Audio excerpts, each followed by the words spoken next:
I'm wondering this morning, I am pondering attachments and grief and why grief is so deeply felt.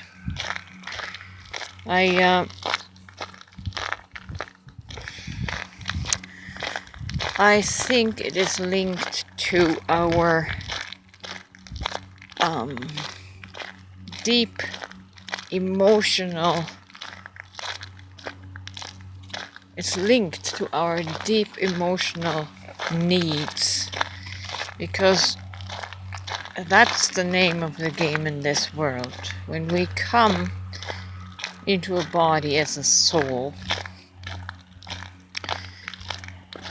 and I am, by the way, I'm living less emotionally attached, because all the people that I was emotionally dependent on, strongly emotionally dependent on, have gone out of my life now. So I have had to find a new dependence, emotional dependence, and I shifted that to myself, right?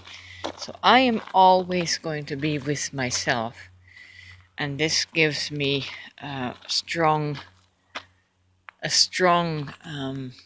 foundation. But to say what I was saying here, when a soul comes into a physical body, is born, we are born into a matrix that is built on emotional neediness and dependence, codependence. That's how our survival matrix works. And so we learn to, by default, we learn to become emotionally enmeshed and attached at very deep levels. And then when that emotional attachment is severed, we lose a mother, a father, a parent. We lose a child. We lose a lover, a partner. Anything that we were deeply emotionally attached to, like I have some attachment to her, and I'm sure I'll feel it when she passes away, when that void is there, right? But I now also am emotionally attached to my own soul. So I take it that my grieving will be shortened quite a bit.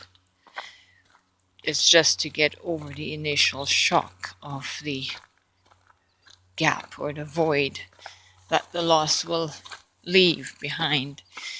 But when one is connected to their own soul, you are connected to the, what we would call the spirit realm, the spirit consciousness.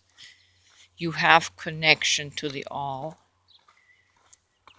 At a conscious level, you know that your soul is connected to the invisible world, to the how would you call it? I guess the spirit, well, the spirit energies, the realm of consciousness, of super consciousness. And through your soul, you get to experience the other realm. So in that soul space, you know you're never really alone. And you're also connected to your higher self that is not functioning in this very vulnerable, needs-based matrix. You can lift yourself above the mere human needs, emotional needs. And through your soul, you can learn to self-fulfill. Your soul is equivalent to what in religion we would call Jesus or Holy Spirit, right? It elevates you to a higher dimension where you get a vision, a view, a perception that is not just based in the tragedy of loss. You can come up higher and join the energy, the soul energy of your departed loved ones. And that's how you feel never alone, because you're part of that collective dimension there. If you are connected to your own soul, that is, right? And that is the subject matter of many of my musings, to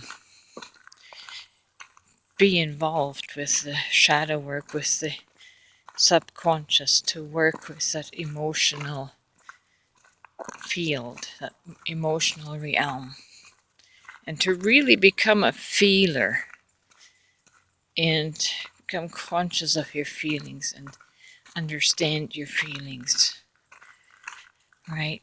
So, yeah, the greater your emotional needs are, the deeper is your grief. Deeper the grief will be that you feel because of the emotional attachments that you have made to this other person or pet, right? So, yeah, just some thoughts about emotional attachments, that which we were entrained in over the course of life. We have to unlearn. We shift out of that neediness, because that neediness really creates suffering when that cannot be fulfilled, when it leaves a big hole, right? So we have to fill our own hole with our consciousness.